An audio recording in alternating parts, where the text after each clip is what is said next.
This episode is sponsored by Cohesity. Cyber resilience isn't just about getting systems back online. It's about keeping your business operating when disruption strikes. That's the idea behind the Minimum Viable Company, or MVC, a trusted operating core for recovery. Cohesity built the MVC to help organizations identify the essential applications, data, people, and processes required to serve customers, maintain communication, protect revenue, and meet critical obligations. By restoring this trusted operating core first, organizations can reduce downtime, accelerate recovery, and maintain continuity while broader restoration efforts continue. It also provides a clear recovery target, enabling teams to focus resources where they will have the greatest business impact. Learn more at cohesity.com/resilience. That's cohesity.com/resilience. Cohesity, resilience everywhere. I've always liked the idea of fake it till you make it, where you act like someone you want to be until you become them.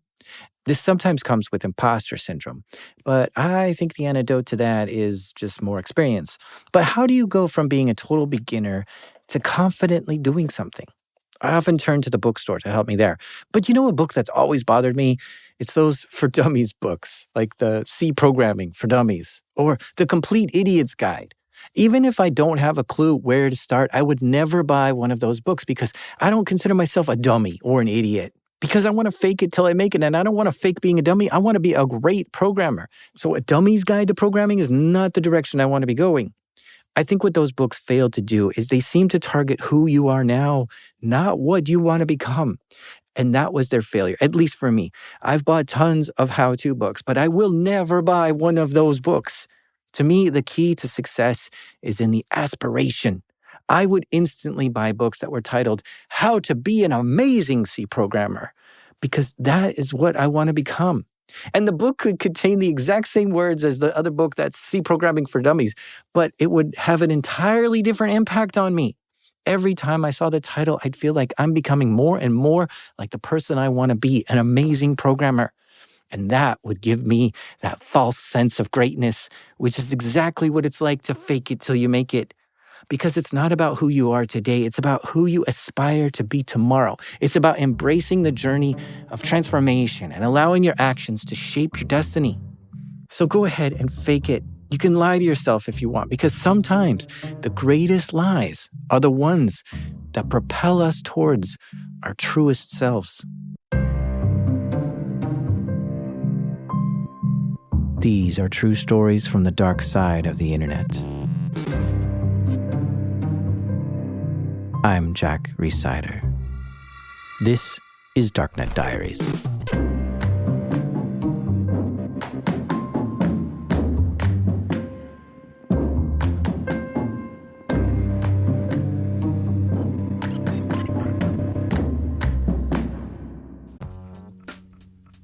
This episode is sponsored by Delete Me. Have you ever thought, I should really be doing something to protect myself from stalkers, scammers, and hackers, but you're not sure what? Here's what you should do. Go to www.joindeleteme.com/darknetdiaries and enter code DD20 and you'll get 20% off Delete Me. And a few years ago I signed up and Delete Me got busy scouring the internet for my name and gave me reports on what they found and deleted stuff. Take control of your data and keep your private life private by signing up for Delete Me. Now at a special discount for my listeners, get 20% off your Delete Me plan when you go to www.joindeleteme.com/darknetdiaries and use promo code DD20 at checkout. The only way to get 20% off is to go to www.joindeleteme.com/darknetdiaries and enter code DD20 at checkout. That's www.joindeleteme.com/darknetdiaries, code DD20.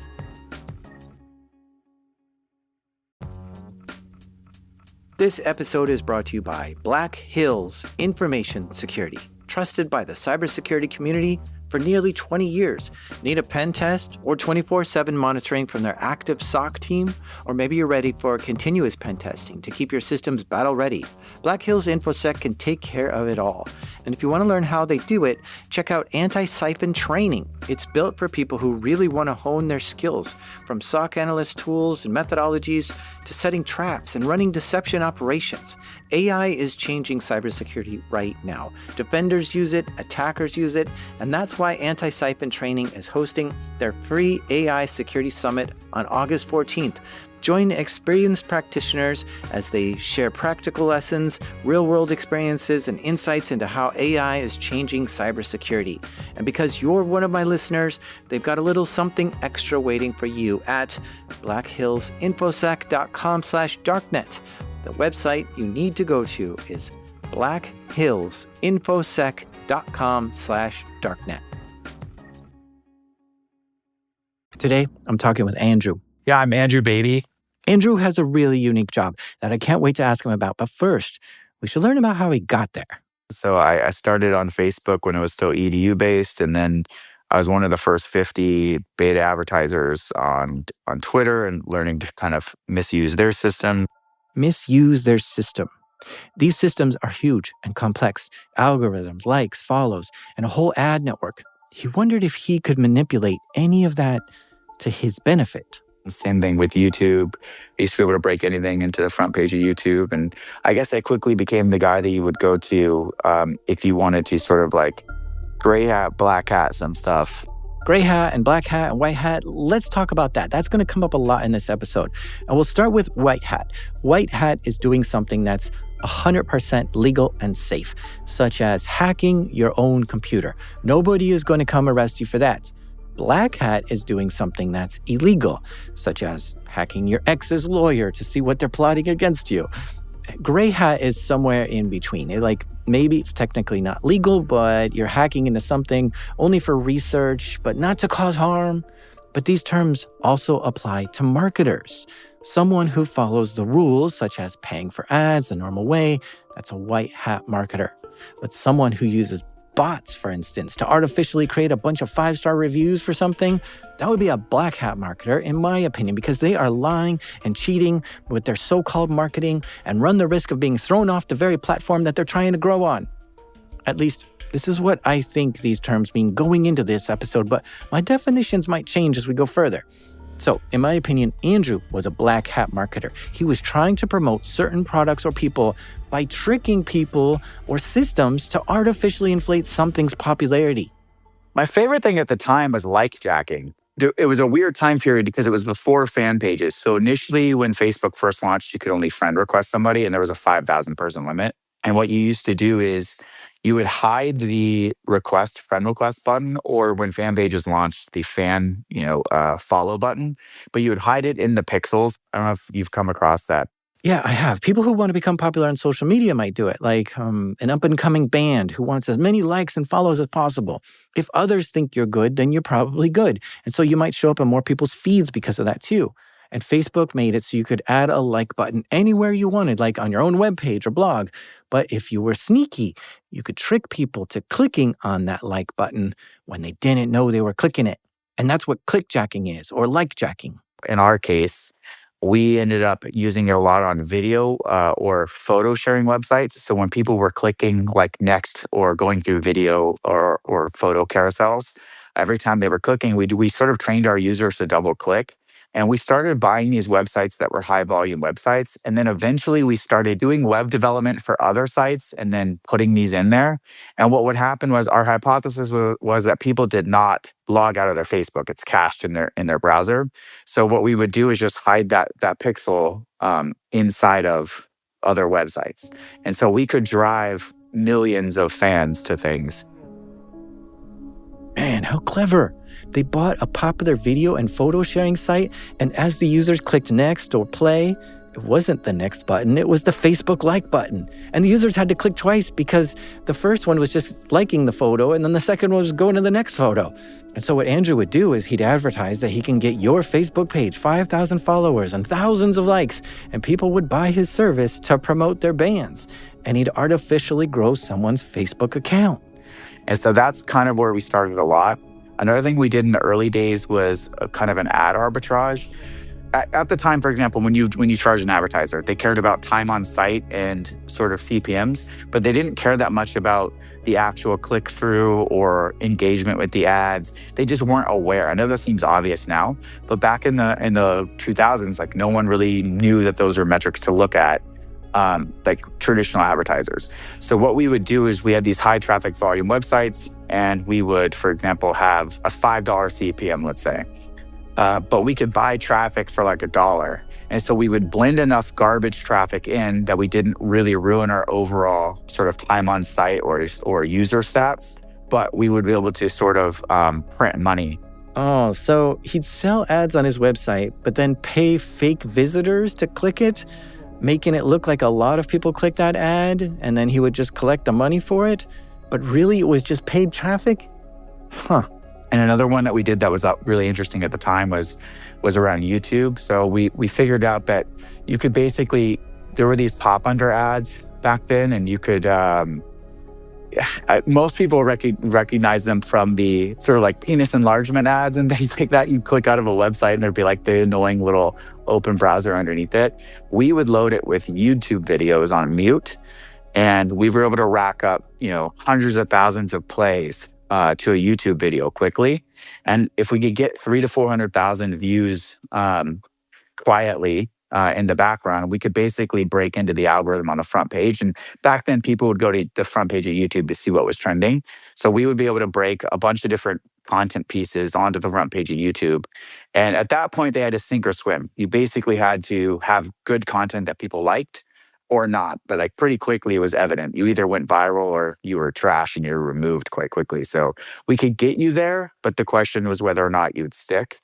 Geesh. Now, see, to me, this is all black hat marketing. You aren't bringing real customers to your site or video page. Instead, it's all fake. It's not quite bots. It's real people clicking things, but they're tricked into clicking things, and they don't know they're clicking it. The stuff they're viewing is invisible to them, but it's playing in the background. And so I call this black hat marketing, because if YouTube found out that you manipulated your way to the front page, they'd probably ban you. But I also think if you have a bunch of fake followers, then that's not real marketing either. That's cheating and lying and manipulating. Now, when you say we, what was this? Where's we? I had a couple partners that we did this And with. was this like a black hat marketing firm? That term wasn't really a thing then. I would say we all considered it marketing, but we didn't. Yes, it's black hat, but I wouldn't say that that's what we visualized it as at the time. At the time, we really felt like we were just a marketing firm using all the possible channels we could to give a brand an opportunity to take off.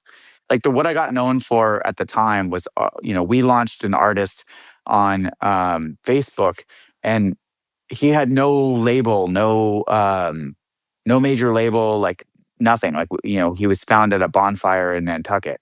So it was kind of like an interesting thing. Like when we went to the labels back then and tried to convince them that you could use Facebook to launch an artist, everyone laughed at us and said, Facebook's for kids. We have a website. We do email lists. We do paid marketing. This isn't part of our mix. No one believed it was possible until we did it. And then after we did it, everyone wanted to pay us to do it. And the hardest thing was trying to continue to perform, because then, everyone that finds a vein that works, everyone starts copying you. And then you have to find a new way. It's like you're constantly on a treadmill for finding new innovative ways that you can break an artist or that you can just get attention.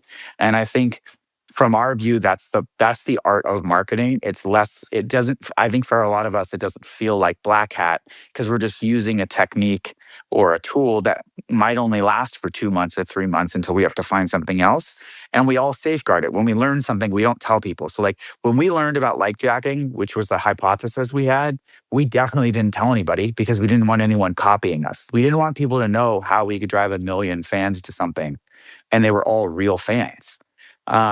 So it was just kind of I think in that view, it's just a different era, and I would also say that No one even called it social media marketing. Like at the time, there was digital marketing, like new media was a term. Like there wasn't even a term for growth hacking, wasn't even a term. Like no one even used the word growth hacking. That just was not a thing at that moment. So it is interesting to see how the whole thing's evolved. I do think that if you asked us point blank, is what you're doing violating terms and services? For sure, we would have lied and told you we would have told you no. But we all knew, like, we weren't drinking the Kool-Aid. Like everyone in the company knew we were violating terms and services. I think the thing we thought was, who cares? Like if a real user likes what we have to do, like what we're presenting them, we're not like faking the genuine product market fit. We're just trying to get in front of those eyeballs and see if we are a Hmm. product market fit. Like that. That one's a stretch as well. But I agree with you that I think a good marketing campaign is one that actually, because I think most people are like, I hate marketers, I hate ads, I hate all this stuff. But do you, when a product lands in front of you and it's the perfect thing, it's your new favorite song, and you're like, holy cow, I can't believe I just found this, then you don't hate it, right? And so Totally. if you can match that person who needs this product with this thing, and that is a marketing move that you've done, then that is fantastic marketing. And I think I wish that's how all marketing was, is to actually find the person who needs it and then and focus on them. Unfortunately, marketing has a lot of wasted eyeballs looking at it, and For it's a lot of sure. wasted I money. mean, even back then, I remember seeing this thing in probably like 2011, I feel like, where there was this report that came out in like an advertising sort of research report that only 8% of people who saw an ad online were real. Like it Yeah. was just technically a machine connecting with another machine presenting the ad, but like there wasn't a real person on the other end. And that was 15 years ago. Like I can only imagine how much worse it's gotten. Yeah. When you were doing this black hat stuff, did you have any like success stories of people that you made, or products that you launched well, and just like huge success with these techniques? Yeah, but I don't want to throw them under the bus, so we definitely did win a lot. We took a brand in action sports that was like 17th in their spot, moved into like third in the market. We and what was crazy is at the time you start doing these big activations. So when you start winning, all the big brands pile in. All of a sudden, they all want to do a collaboration or some deal with you. So you end up doing really big brand partnerships or brand collaborations with really established companies once they all perceive you as the winner. And so the snowball sort of takes off. And then it becomes less black hat and more traditional sort of project management and release schedules and just creative, less like hacky. Yeah. So one sports brand went from 17th to third. What else? Yeah. We had a musician that we launched that went number one iTunes, number seven Billboard with no label. Okay, number one iTunes, number seven. Is that All fake albums. numbers? Is that No, fake those are numbers real or numbers. That's the crazy part. That's what I'm saying. I don't feel like it was black hat because we got in front of all to your point, we got in front of people who decided they really loved this artist. And because they really love that artist, and we sort of had an 18-month plan. So as we were building this artist with all these techniques, we were providing them with content to get them more and more hooked and engaged with the artist. And when we released that artist's EP, that artist went number one over everybody. Like I remember we beat DJ Khaled as an example. Like we beat everybody, and no one could believe it. I mean, we were called out. People thought we faked numbers. We didn't fake anything. Like it was all real. We just sort of met the consumer at the point we were in front of the consumer at the right moment when they quote unquote discovered this artist and then thought they really liked it. And so again, the techniques allowed us to engage and have a real product market fit, but the techniques we used were definitely not approved. Yeah, I mean, I when I first started this podcast, I was like, all right, let's market it. And you start noticing some of these black hat marketing techniques, and I had to really sit and look at myself in the mirror and be like, am I a guy who is going to cheat my way to success? Like fake it till you make it. And I had a long debate about it. And I'm like, no, I'm a hacker. Of course, I'm going to use every trick in the book, right? This is great. Let's try it all. And then I was like, no, this is not honest. This is unethical and all that sort of stuff. So I landed. This is funny. I landed on no black hat marketing, but I'm totally for guerrilla marketing, which is which is unsanctioned marketing, right? So if I go to a conference and there's an empty booth where a vendor didn't show up, I might sit down at that booth, put like a little banner up that says, I hey, this is Dark love Knight that. Diaries. And I didn't pay $10,000 for that booth until the people come and say, hey, did you pay for this booth? No. Okay, well, get out. All right, cool. And so I'll put stickers That's on places that amazing. aren't supposed to be stickers and all kinds of stuff like that. So that to me is guerrilla marketing. No, I agree. I think that's definitely, and I have some examples that like we launched an app in 2013 called Hater App. It was Instagram for everything you hate, and our our logo was a giant thumbs down. And we went to South by Southwest, and we just started putting stickers on people's backs as they were walking, and there was thousands of people walking around with these stickers, and it went viral. We got like so many downloads. The downside was we built this thing totally crappy just to see if it would work as an MVP, and it went like we had hundreds of thousands of downloads like overnight, and the app was not functional. It was a complete mess. But it was like such an interesting moment where I remember doing interviews with we did interviews with like Wall Street Journal and everyone, and it was like the huge story at the time because we basically did this guerrilla approach and it kind of worked. And I guess to your point, I always viewed the stuff I did online. I mean, maybe I'm just justifying it now, like hindsight, I revisionist history. But I remember you really feeling like the things we were doing online was the guerrilla version of what we did in person, for like these types of techniques. Something I noticed on the podcast world is that people can fake their way to the top on Apple podcast charts, but most of them fall off a cliff as soon as they stop paying their black hat marketer. Totally. And so like there's an artist I know who I won't throw under the bus, who is a major artist now. They were up for a Grammy, bunch of things. Their entire first album was fake. Okay, I know who you're talking about. Check this out. I saw this article last week. Spotify accuses Drake of forging billions of fraudulent streams. That's not who I was talking about, but that's also interesting. Okay, so that's what Andrew was busy doing for a while. He was living in Los Angeles, and he wasn't just doing black hat marketing, launching people's careers, but also building websites and tech companies and buying and selling them. He was solidly tuned into the internet and saw it in a way that not many did. And one of his friends is Morgan, and they like to go into football games together. Back in the day, we had tickets to the LA Rams. So we would go to the games every week, 8 times a year or whatever. We'd go to the games all together. We had 10 seats together. So it was Morgan, me, and a bunch of music exec guys that we'd known and just randomly together. So anyway, we're there all the time. And I was everyone's weird crypto friend. I started mining in 2011 and sort of I've been really interested in sort of technology and how it could be used. But anyone who goes back to that day will understand, anyone who was in this space, maybe you were in it back then, but like it was weird because pure tech people really didn't like blockchain people. Like there was this weird, if you were like a crypto guy, you kind of got like the scarlet letter put on you when it came to tech. And it really did feel like at the moment, if people found out you were the crypto guy, that you would just get pigeonholed and lose opportunities. So I was very careful to like keep building tech and keep the blockchain crypto stuff entirely separate.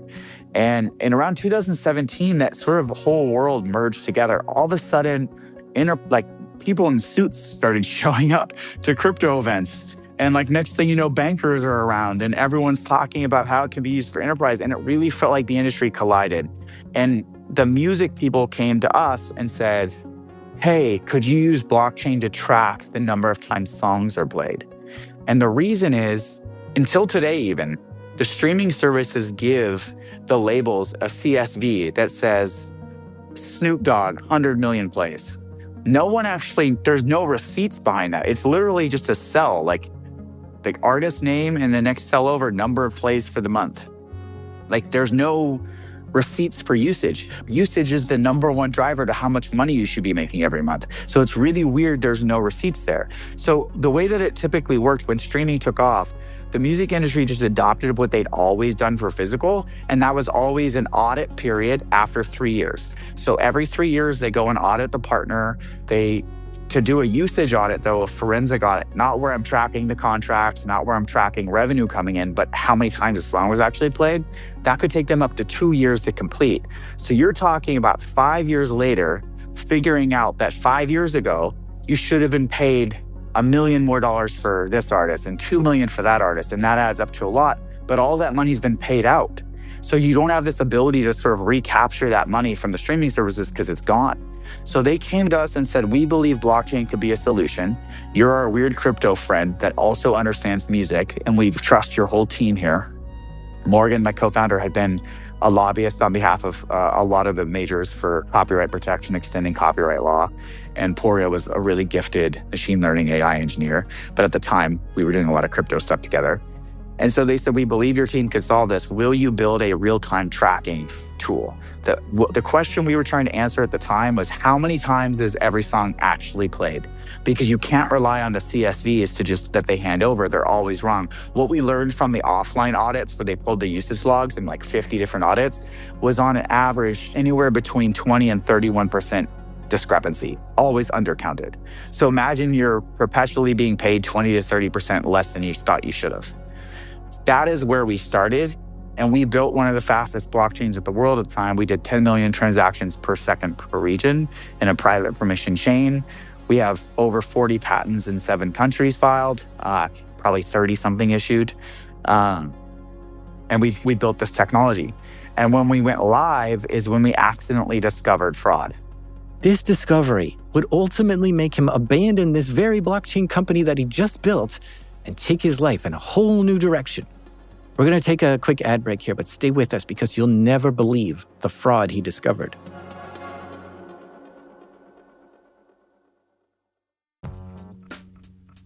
This episode is sponsored by Vanta. What's the one thing in business that's spreading as fast as AI? AI risk.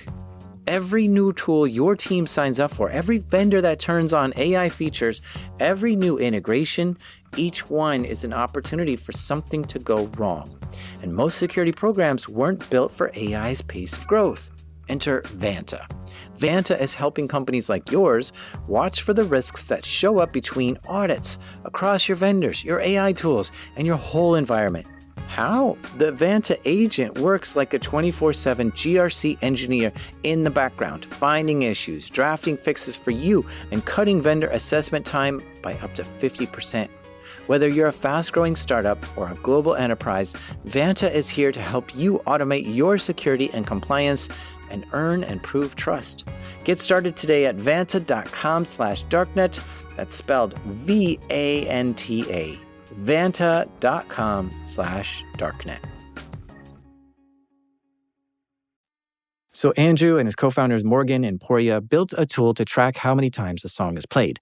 Since the music labels wanted him to do it, they were also helping him get in touch with these music streaming services to try to work out a way for Andrew to see the real-time streaming data they have.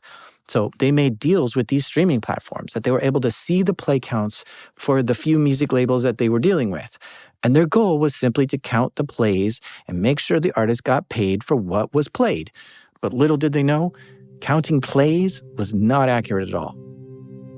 We started seeing these weird clusters of users, like 8,000 users playing the exact same sequence of songs 63 times on a Sunday, or users suddenly getting play counts in 17 different countries in the same week. Like, how is that even possible? So we started noticing these discrepancies, and we went back to the labels and the streaming services and said, we think you have a fraud problem. And if we're supposed to be the leader or the sort of trusted source of truth of how many times a song is played, and we're just telling you a song was played, we're not actually telling you the intent behind the play and if it should still be counted. Like, you can't actually pay this out because there's a bunch of fraud happening here that should be removed. And so until we can solve the fraud problem, we don't think we can solve audit. Like, that was the summary we came to after 2.5 years. And it was a real challenging moment for the company because it's like you've been building this entire tool believing this is the one problem. And then you get there and realize someone said, hold my beer, and you have a totally different problem you have to solve with a completely different skill set. I'm still shocked at the point that the streaming services didn't have this capability to detect this sort of thing. In podcast world, we have the IAB, which is it's actually a certifiable way of measuring metrics for podcast listens. And they have a whole list. They're like, okay, if a user starts on their phone and then switches to their computer, is that considered 2 listens or 1? If they have to download for over a minute before they can actually be considered a listen. If it's streaming on the watch does things to grab MP3s very differently than how a computer might. And so it looks like 500 listens when you come in from a watch. So you have to adjust for that sort of thing. And there's you can look it up on how to measure podcasts, which is very complex and complicated downloads. And I just can't imagine these bigger streaming services not wanting to have accurate download numbers, especially with paying. Before that, they must have had a whole team of people trying to figure this out. And you're saying no, they didn't. It was you that figured it out. They didn't. Like at the time, major streaming services, enter your streaming service, had less than half of a person dealing with this. Like it was probably some data scientists, and they were mostly using rules-based anomaly detection. So like, did a song get played more times than literally possible? Like, did someone play a song 10,000 times this week? Well, that's really eye-opening or fascinating. It's hard to believe because when you're dealing with money, you have to pay accurately, and it's crazy. And like I said, IAB is a certifiable thing. You can actually pay them to come audit your monitoring, your statistics, and they'll confirm it. And then sponsors will be more likely to pay those numbers because you can say, no, it's been confirmed that we're IAB certified. 100%. Because when I've done podcast advertising, I always ask for the certs because I don't trust any of the numbers to be real. So I understand 100, because especially in the early days of podcasting, I feel like it was just like reading tea leaves. Like nothing seemed to make sense. So this became Andrew's pivot. He was able to go to the music streaming services and convince them, look, you have some major fraud happening. Here's proof. And they didn't believe him at first. So he had to really show them how much fraud there was. And they eventually said, okay, instead of monitoring just those music labels that you're supposed to, do you mind looking at all our streamed music and see what else you can discover? And that just snowballed. One streaming provider turned into 2, and he kept getting full unfettered download data from many online streaming platforms. Yeah, we're definitely the leader. We're the market. You are such a unique position. I don't imagine there being even 2 companies that have this access compared to you. We have more data access than anyone in the music industry. No, I mean, there's no other person like you who's measuring like that. They don't say, oh yeah, let's open this up to 500 companies to come watch our stats and make sure that we're accurate. You're probably the only one for these companies. We are the only one. Yeah, like we're the competition here is 0 for you. Yeah, totally, 100%. And it was, and in a lot of ways, we felt like we made the market, because at the time, I remember going back to the labels and streaming services and saying, I think you have a fraud problem. And literally, they laughed at us. They thought, especially the major labels, thought it was less than 1%, because keep in mind, their artists aren't cheating.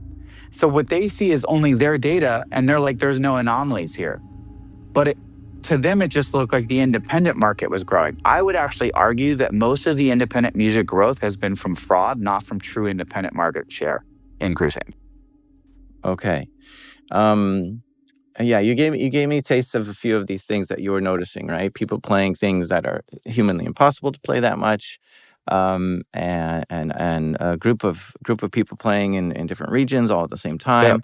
Yep. And this suddenly sounds to me, because I come from cybersecurity world, this suddenly sounds to me like not exactly threat intelligence, but yeah, it sounds like you're looking at a security incident tool and trying to build signatures to detect when there's a security incident. And just the one that comes to mind for me is if I had 50 connections from some office all go to the same IP address somewhere from different computers internally, why did that happen? There might be a botnet in our company that suddenly said, oh, I'll phone home at the same time, I'll get new instructions. And so I would immediately flag those 50 computers to be like, can someone do an antivirus on those to see what's going on there? And I was right. There was a botnet on that computer. And so I was like, okay, we've got a way to detect when a botnet happens just by how in the world did this all happen in the same millisecond, right? And so I imagine that's kind of the tools or the signatures. How do you look at this? 100%. We're building, we have probably close to 700 models looking for different things, and it's constantly changing. So to give you examples, we found one where somebody had hacked a major artist's delivery feed. So imagine, like, it's very common to have multiple registration numbers for the same song because it may have been part of an album, a single, a deluxe version. It could have been done multiple times to different people in the supply chain. So what ends up happening a lot of times is a streaming service will concatenate that and pick one parent and a bunch of child sort of numbers, but that way they're all grouped together. So in this case, someone had hacked the feed, put their version in, but the metadata for that, the payee was different than the actual label. So in this case, it looks like the same song, it sounds like the same song, has the same artwork as the same song, but who the finance team pays is different. And they were able to promote their version as the parent and then manipulate those, the payout. So in that case, they stole millions of dollars from that artist over an 8-month period. And when we found it by some of the ways that they manipulated the streams. Like, how do you become the parent, to your question? Like, why did this happen right at the beginning? We found the manipulation early and then it stopped. And we were able to identify that there was something wrong in their data because of their manipulation. And then when we found that, we then built a model to find other artists that happened to. We found 1,700 other artists that had been hijacked the same way over a course of a couple of years.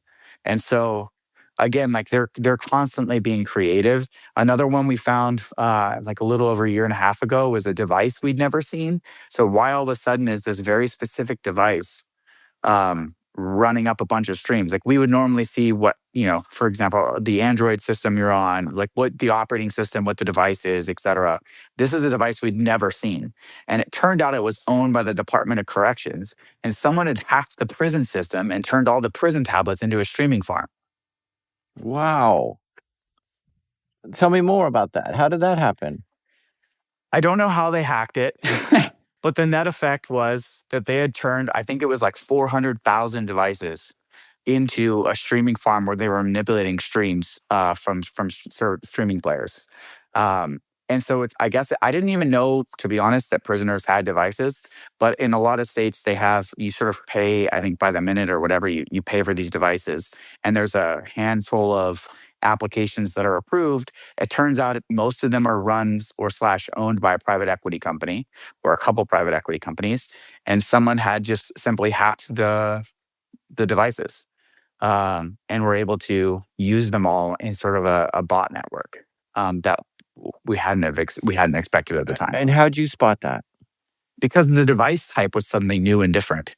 Like, because we get all these different. So why all of a sudden, in context, it seems small, but we have all these types of community clustering techniques that are looking for different parameters and features. So let's say that we get, 500 fields. Like, we'll get at this point now from streaming services, we get all kinds of stuff. Gyroscope, battery life, orientation of phone, everything you've done in app. Like, we're catching a lot of different data, anonymized but individual, but hashed. The streaming service app is collecting that, and then you're seeing that as well. We're seeing an anonymized version, generally hash data, so that we don't have any PII ever. But that's, yes, we're seeing all of the stuff and then triangulating it and saying, why are all these exactly the same? And we've never seen this unique device. So what's happening here? And then it just turned out that one device is specifically made for the Department of Corrections and no one else buys it. So it leads you to sort of one vendor, which then allows you to sort of like unravel the rest. So that was like a very interesting case. And then what do you do with that? Do you say, okay, streaming service, here's a device type that we should just not... We demonetize it all. Yeah. So we don't pay any of the streams out. But you block that, not block, but you demonetize that device type. You can do it that granular, or... Yeah, for sure. We can say these don't get paid. At the end of every month, what happens is we have 3 sort of primary checks. We check daily to see what fraud we're catching so that it gets removed out of product level stuff. So recommendation engines, algorithms, etc. We sort of downweight anything we see that's fraudulent, so we don't make the problem worse. The second thing we do is we do weekly updates for charts. So if we see anything on the charting side, we will you're allowed to update the charts weekly. So we'll update the charting information. That's way less common because again, most big artists aren't cheating, at least on the streaming side. But again, we sort of just safeguard that. And then the last one, which is the real one, is the money payout. So at the end of every month, we do the check for the entire month. And because there's stuff we'll catch right, like the really obvious fraud we'll catch day one. But there's some fraud that takes us like you need more of a longitudinal view to see how they're interacting over the course of a week, 2 weeks, 3 weeks. There's all kinds of cases, for example, that when we first started, we would catch that no longer happens anymore. So in the early days, I'm guessing as engineers were lazy or it's just easy. Like how do you deal with checking for anomaly detections for months where they have different days of the month? So what we often, or the 29 days, 28 days, 30 days, 31 days. So a lot of times what they would do at the end of the month is pull the first 28 days. And I don't know how fraudsters figured this out, but starting in day 29, they would jam all their fraud through. So you see massive numbers, 29, 30, 31. And so they would end up getting a large percentage of the pro rata pool, but they only ran their fraud at the end. To sort of like get away from whatever was being checked, because a lot of the sort of anomaly detection checks initially in the early days were the first 28 days, just to simplify it.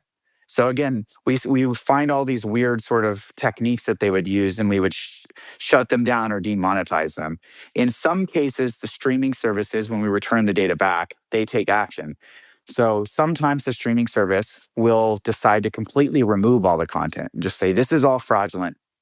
So in this case, for example, really obvious stuff. So less than 100 real users have streamed this. 99.99% of all of their streams historically are from fake accounts. Maybe they have less than a total of 2,000 streams total, like whatever it is, like they're going to have these sort of rule sets we have in place to make sure it's only the worst of the worst fraud. And then the streaming service will just straight remove that content. They'll take it off the platform entirely. That seems to be incredibly effective because the fraudsters realize they're caught and they just stop on that. Or go to different services. So I think our approach has been less like I'm not naive enough to believe we'll always stop fraud. I think historically you can look at all fraud and say that's never the case. There's always going to be smart people and they're going to try different techniques. But I think we can make it so difficult that they just go to other industries. It's so interesting for me to listen to him talk because this isn't a cybersecurity story, yet everything he's saying is exactly what happens in cybersecurity land. You set up monitoring tools, you build rules to detect problems, and then you make it harder for people to exploit those things again. And they did it all from scratch. We all know in cybersecurity, you can never stop hackers, but what you want to do is make it so hard for them that they move on to an easier target. That's something I've heard again and again, yet that's what he's doing in this world. And some people always reach out to me and complain that when I do an episode that's not cybersecurity related, that they get upset. But listen, this show is about the dark side of the internet. And to me, that encapsulates way more than just cybersecurity. It's about all the hidden stuff that you never see or experience. I want to shine a light on that shady, dark, gritty, underground aspect of our digital life. The fraud and the manipulation of algorithms, the websites and technology, the people who abuse it, and of course, hacking and cybersecurity too.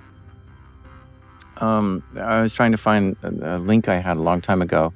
There was I've actually seen many Reddit posts where people are saying, hey, what's up with my Spotify account? It suddenly shows that I've played a whole bunch of these artists that I've never ever even heard of, much less played. I don't understand why my Spotify is showing that I've played these, and it's recommending all this other stuff. Totally. Account takeovers. That's a huge percentage of what we see now. If you think about, you're in cyber, so imagine it's a giant arrow back to you. If all of your bots look the same, it's easy to cluster them. If they're behaving the same way, it's easy to cluster them. If they are all streaming one artist specifically, it's like a giant arrow back to that artist. If they're all streaming from one distributor, it's a giant arrow back to the distributor. So you need to hide the needle in the haystack. And the easiest way today to do that, or like what we've sort of I'd say for the last 3 years, put a lot of R&D in to catch is account takeovers. So they'll log in as you, play a song 5 or 6 times, and then leave. Then all of the stuff you do naturally just hides whatever they did. So they don't have to create that. They don't need to make differences. Like you don't need to sort of program in artificial changes in your bots like that. You just basically log in as somebody, play 5 streams and hope they don't notice. And I would say that that's like really common these days. That's the number one growth area for fraud that we catch is account takeovers in general, or adding devices to family plans. So we'll see a device that's an iOS that's legit, a Tesla that's legit, and then an Android that's all fraud. Wow. Okay, so what I don't understand is how they're taking over the accounts. You say it's one of the biggest things you're seeing. How are they getting so many Spotify accounts or whatever streaming service? So there's a couple ways. The simplistic ways are, like 90% of internet logins are just people trying different data breach passwords and usernames. And I would say that most streaming services are not high on people's priority list for protecting. So, and there's a sort of product question about how much friction do you add into a service to make it difficult for users, because it hinders growth, right? So I think there's an interesting friction point there between like how secure do you make a streaming service on the user end and how much do they actually care, and do they really care if their account was used to play a song 10 or 20 times? I don't think they're realizing how much damage it does in aggregate. So there's that issue, I would say. I mean, you've been on your whole, series is called Darknet Diaries. Like you can get on the Darknet and download these accounts quite easily. I think at one point, to prove a point, we went on and downloaded and showed people, some executives, that I could get 100,000 accounts on every single streaming service immediately. It gives you the infection date and the last login date. You can even get, if they have malware on the actual device, you can even get sort of all of the browsing history too. So if you want to like warm up the IP before you use it, you can kind of mimic their behavior before you log in. There's lots of this stuff existing. There's also an API that we found in the darknet that where they own all like tens of millions of these accounts, and they will spin them up for you. So you basically tell them the parameters of the types of plays you need, and they make sure that no single account is overused or indexed too hard. And they actually create the fraud for you. So it is a fully professionalized, industrialized supply chain for fraud at this point. Wow. Seriously, wow. He's shown streaming service execs that he can get 100,000 accounts on their platform instantly, because after a data breach, there's communities of people who will parse through those usernames in the data breach and pluck out all the streaming service accounts, or even try to use those usernames and passwords on a streaming service to see if they reuse passwords. And from that, they build these giant lists of users for each streaming service. And that list is valuable because if you can manipulate the streams, then you can get paid by these streaming services. I'm just astonished because when I hear how bad the problem is like this and how easy it is for people to get access to our stuff, it's like a cold, wet slap in my face. I kind of go through this process again and again when making the show. At the beginning of this episode, I'm like, ooh, these are some interesting techniques. Maybe I'll try one of these on my show. But by this point of the story, I'm so mad that these companies aren't protecting our data, and it's just exposed on the dark web only for fraudsters to use to make money for themselves off my account, because it's our data. It's not some nameless victim out there. It's yours and mine that these people are gaining from.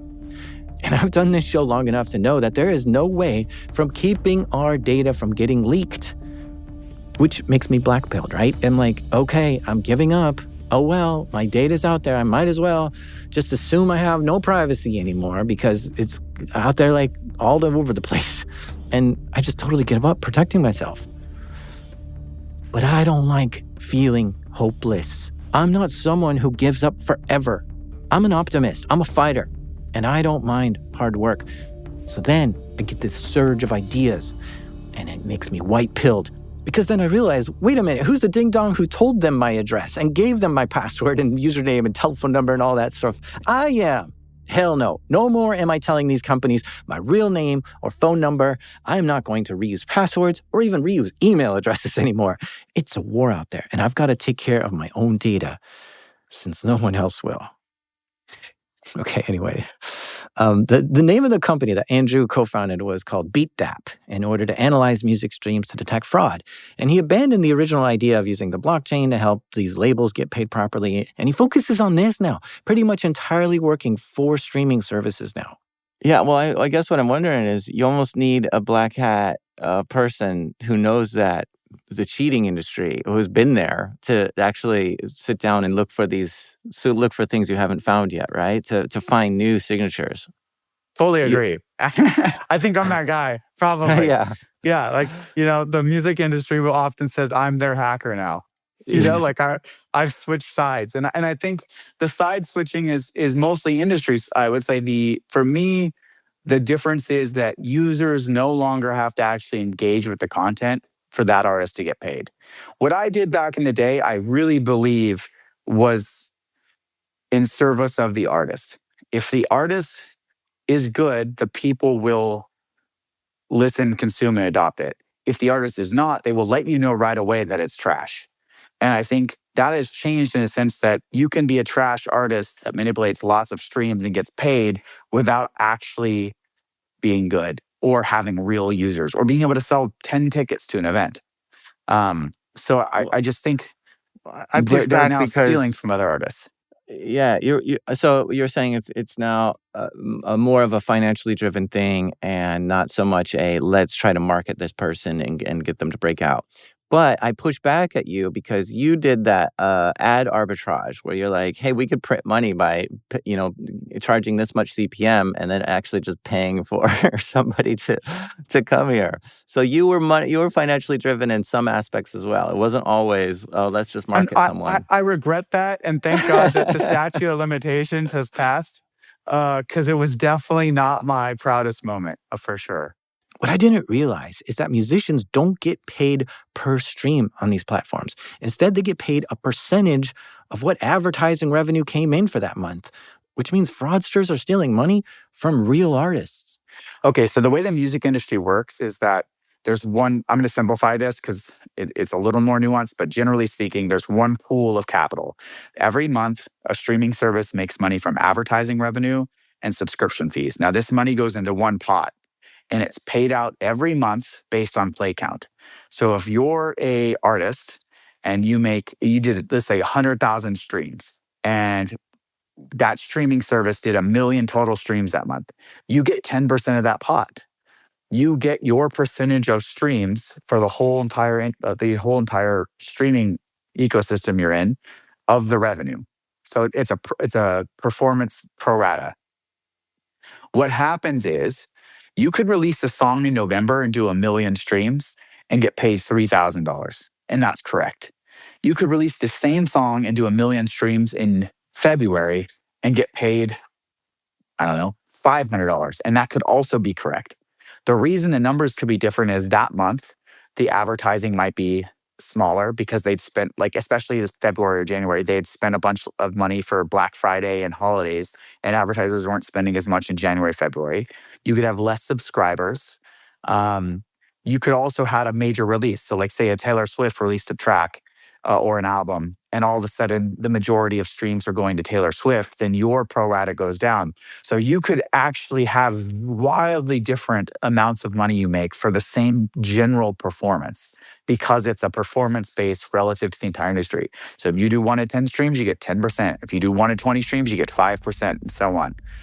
So why that matters and how you steal is that fraudsters will load millions of songs onto streaming services as if they're independent artists. They'll create different independent artist names, different independent artist labels. They'll put them in different parts of the world. So it just looks like they're from different people, different regions, different companies. They will load those direct do-it-yourself, like DIY, to streaming services through distributors. So the distributor is an aggregator who, if you're an independent artist, you upload to like a DistroKid or a TuneCore or a Symphonic or whatever. And they basically do put all the data together and all the pieces together and upload it to the streaming services for you. So they do it in one shop for you. So like instead of you going and uploading to 100 different streaming services, you go to this one provider and they aggregate it and put it onto all the stores for you. So these fraudsters will create fake artists, fake labels. They'll use 15 or 20 different distributors, so there's not one point of failure. They'll upload, so they'll get millions of songs onto streaming services. And then here's the key. They will play a bunch of these songs small amounts of times. They do not want to get noticed. You don't want an artist that charts that's not real. You want to generate, 1,000, 3,000, 4,000 streams, but you don't actually, no one notices the song with 3,000 plays. So if you create small number of streams across a large number of artists, then your aggregate pro rata, like the amount that you actually have of all of the pools for that month, can dramatically increase because you're stealing pennies. It's basically like, Office Space. You're stealing pennies from all of these different artists. They just don't realize it, but in aggregate, it's a large amount of money. And so the way that it works today is about $3 billion worth is stolen from real artists because it's going to people that are not real artists. Wow, $3 billion is going to fraudsters who are manipulating these streaming platforms. That's incredible. It's apparently very profitable to go through all these process of making tons of songs and getting someone else to play those songs across hundreds of thousands of accounts. It seems like a lot of work, but man, it's really paying off for them. And if it's paying off, then that means it's only going to grow. So a few times you've made the hair on my neck stand up when, because I'm a big privacy advocate, right? And I'm like crazy into it, like I'm a freak about it. And so you've talked about like some of the metrics you're getting from some of these apps, such as gyroscope and battery life. And I, as a privacy person, I don't understand why you need to get my gyroscope information in order to just let me play a song. But on the other side, when I went to actually, take ads out on some of these platforms to say, hey, market, a legitimate ad on the platform, they'll ask you, hey, when do you want someone to listen to this ad? Do you want them to listen while they're working out, while they're having sex, when they're making dinner? I'm like, how the heck do you know when someone is making dinner? What is going on here? And so the amount of information that these streaming platforms have on us is crazy. I don't know what question I have, but it just, like I said, it makes my hair stand up. I agree, but I would say for us, just know that in most cases, they treat that data like it is the most important data. They treat it, having come from healthcare in the previous company, they treated it at a level way higher than healthcare. Like crazy. Like HIPAA compliant time 10. Like they are insane with this data. They hash everything. They're very particular about how it gets to us, how it gets back. We get security audited. We have an entire internal security team. Like it is it's partitioned in lots of ways. So even if you get to one piece, you can't get to the rest. Like we are insane because they make us be insane with it. And again, at the end of the core, you're like, it's just streaming data. But people are stealing $3 billion a year. So that's a massive amount of money that is going sometimes to people like terrorist organizations and organized crime, not some kid in a basement. So the argument also is I think that there's some large level implications for where this money goes and what happens. But I will say that the streaming service side treats that data, whether or not you want them to have it, they treat it like it's very, very important. I've never come across a streaming service that casually allows data. And even then, when we decide exactly what fields we need from different streaming services, we then reject the rest of the fields. Like we take the least amount that we need to do our job once we've built the models. And then if we build a new model or find a new thing that we need to do, we readjust that data and build again. But we don't typically just sit on all this stuff, even if it's anonymized, because we just don't want it. And so again, my point is, I feel they've been very responsible with it, if that makes you feel any better, even though they have it. You said terrorist organizations? Yeah, it's like imagine that you could move money through a streaming platform without anyone noticing.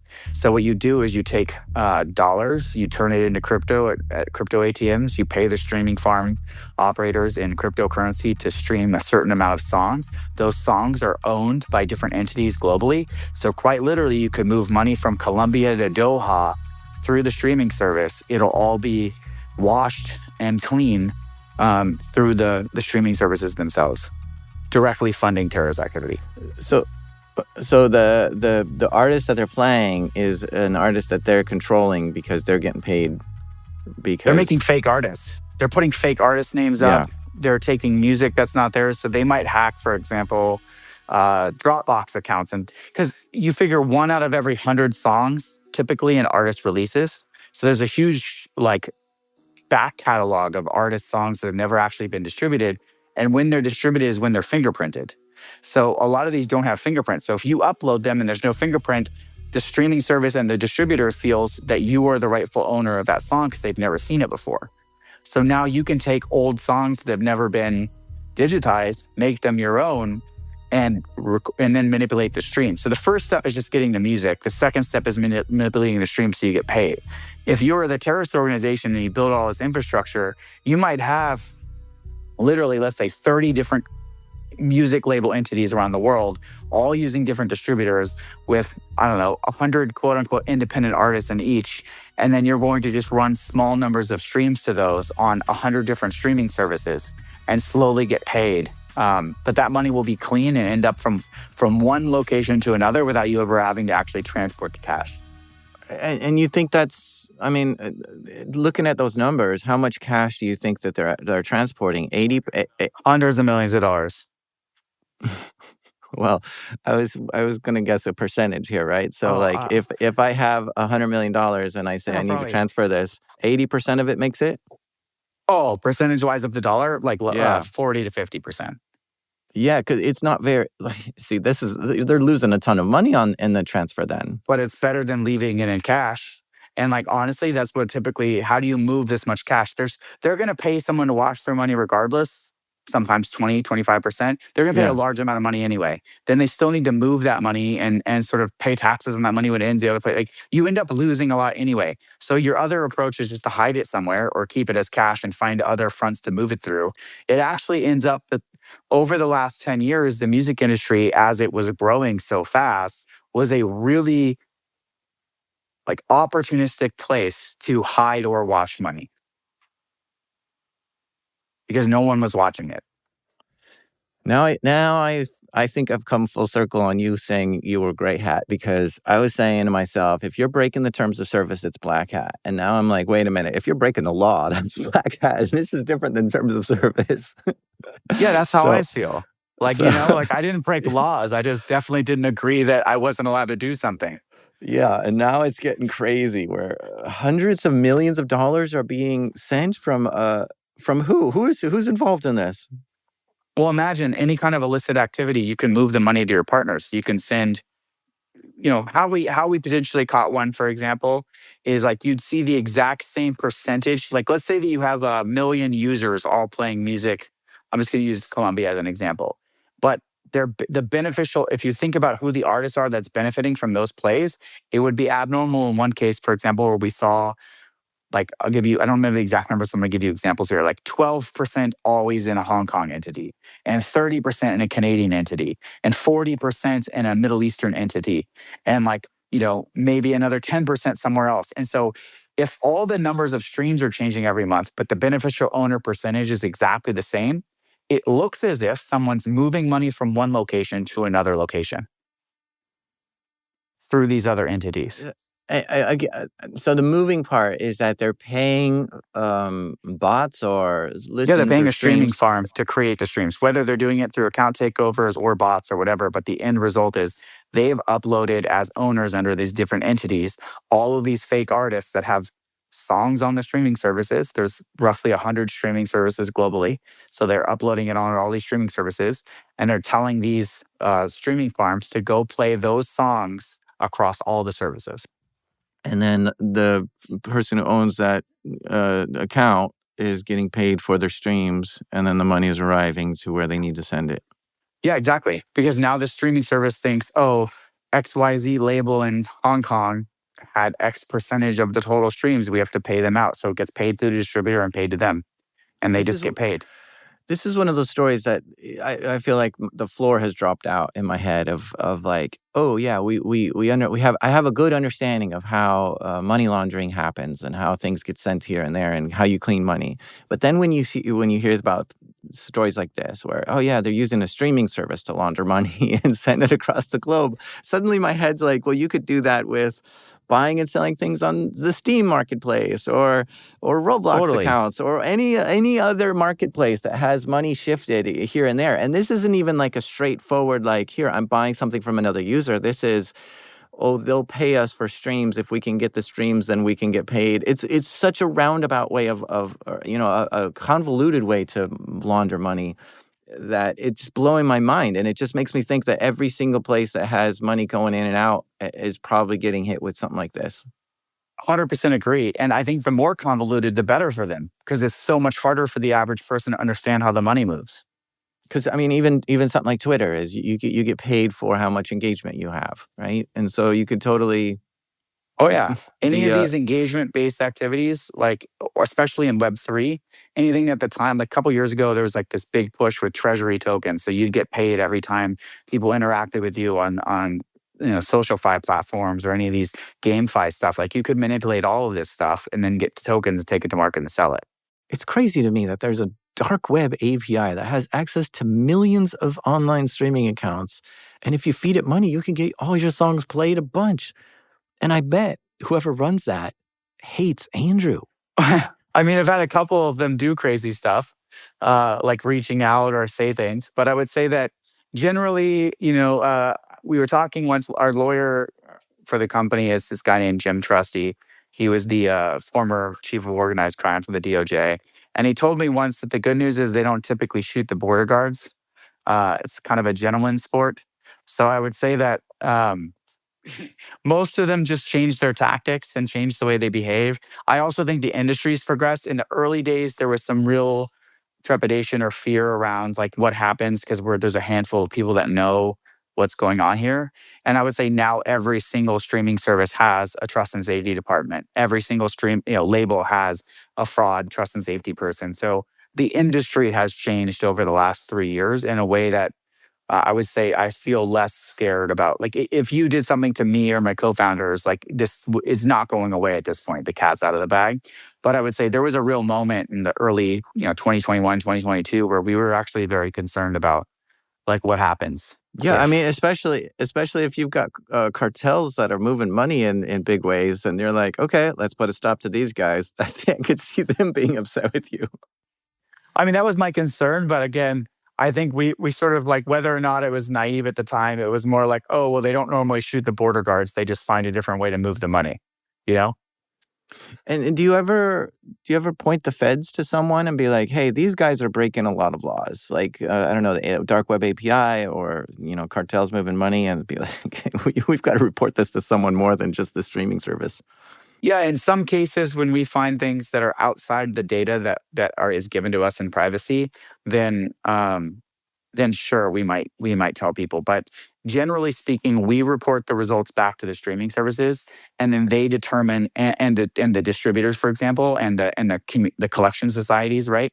They determine then who they want to work with on the government side to prosecute, because that's typically a long road, 3 to 5 years. They sometimes, especially in multiple countries, you got to deal with Interpol and all kinds of different activities. And so I think I would say that's an area that's emerging, but we provide all the evidence that they need, and then help them package it to whoever agency they're going to.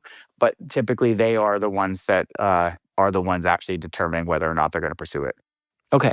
I'm now changing my mind. What Andrew did when he was younger, I used to say was black hat marketing, but now I'm going to say he was doing gray hat marketing. Aside from the ad arbitrage stuff, all he did was violate the terms of use on websites like Facebook and YouTube by artificially inflating the numbers. Coming into this, I would have said that's black hat, but not now. Now I think these cartels or terrorist organizations that are moving hundreds of millions of dollars through these streaming platforms, that's black hat marketing. That's some real dark stuff. Anytime these streaming services have to call the authorities on someone, that's what I think is black hat marketing at this point. And I suppose because now that I've seen such an extreme side of this marketing, I'm no longer so judgmental about somebody having a bunch of fake followers on their account to help them break out. Because really, the fake followers and algorithm manipulation can only go so far. If they're a bad musician or whatever it is they're creating, they'll never take off no matter how many fake streams they get. But if they are great and people really love them, then that was just a growth hacking technique to kickstart their journey. And after they break out, there's no longer a need for all the fake followers. You do run the risk of getting banned off those platforms, so I don't recommend doing it. But now that I think about it, banning users is really tricky because suppose Twitter has a way to detect when there are fake followers, right? And they automatically ban someone if they have like 60% of their followers are fake. Well, then imagine someone gets millions of fake followers to follow Elon, and he gets kicked off for having a majority of fake followers following him. You see, you can use these bans as a weapon to get someone else banned that you don't like. So banning users for having a bunch of bots following them is really, really tricky. And maybe you can't even do it. With all this information you have, you've got to have probably some sort of restriction on what you're allowed to say, because if there is, I mean, you can see who the top artist of the day is. You have so much data. You can see how many streams are getting, and all this sort of stuff. And magazines like I don't know Pitchfork, but whoever is the music industry magazines would love to know who's the top, streamer of the day or a week or month or something like that. And a lot of this stuff is kept quiet. I mean, we get to see some statistics of how many downloads a song has, but we don't see very much of that. And you could have such an outstanding blog of like, here's what's going on today, and people would just flock to it. It would be huge, but you're probably not allowed to share that kind of information. It's our core promise to all of our vendors. Like, you give us your data, we do not monetize it in that way. So we provide you results back as a true financial tool and trust and safety tool. We do not monetize it in any kind of marketing, any type of market reports. Like, we will not monetize the data they provide us. They pay us an annual service fee so that we aren't incentivized to find more fraud than there is. If there's not a lot of fraud, we tell them. If there's a lot of fraud, we tell them. Like, we are just a trusted source of truth, but we do not. We don't monetize that data anyway. Yes, we could probably build a massive company, but I'm not sure they would trust us in the same way. And I think that's why a lot of these marketing level companies that do aggregate data, they get very limited data sets because the biggest fear for these services is this data being public or going other places. Yeah. So we're privileged enough to handle it because we've built a large and strong level of trust with all of our partners. And they know that we would never violate that trust. Yeah, at first I was thinking as well of like, oh, you're saving all these streaming companies money by, saying, hey, don't pay these people because they're not doing it. But at the beginning you told me, no, there's a big pool and a percentage goes out to whoever gets the streams. And so I don't think you're saving these streaming companies any money at all because they have to pay out 100% every month or whatever. Yeah. And whether it goes to the right person or the wrong person. For them. Yeah, okay. We're a cost of doing business for them. I would say in some cases they save money. So this is where it gets nuanced. Like, what I've been talking a lot about is what's called interactive streams, where people get to choose what song to listen to. But in cases where it's non-interactive, like think of it like online radio, they have to pay a set rate out. There's a rate card that's sent. So when you remove the fraud from those, they actually do save money. So in some cases, in some areas, they'll save money. But I would say generally across the board, they're probably not making money off of us if they're interactive. So if they offer a service where you get to choose what you listen to, they're probably not making money off of us. But they also, if I'm being honest, don't want to be the executive who's perp blocked for funding terrorism. So there is an existential risk. And also you figure the major labels are huge victims here. Keep in mind, if you're a major label, you own and distribute probably over 80% of all revenue-generating content. Not just all content, but revenue-generating content, like royalties, are coming primarily from the major labels or the independent labels they distribute as a major. So when you look at it as a whole, if you're a streaming service and 80% of the things people are listening to are controlled by these three parties, and they're saying, we're tired of being victims. If you do not have a service like this, you cannot have our content. It moves a lot of needles. Wow. Well, this was so much of this was so illuminating to me. I did not know about this world much at all. I mean, I told you what I do know, and there was a few things here and there, but man, there was so much I've learned here. Thanks so much for coming and telling me all this. Yeah, thanks for having me on. It's been really fun. Again, I appreciate you making the time for me.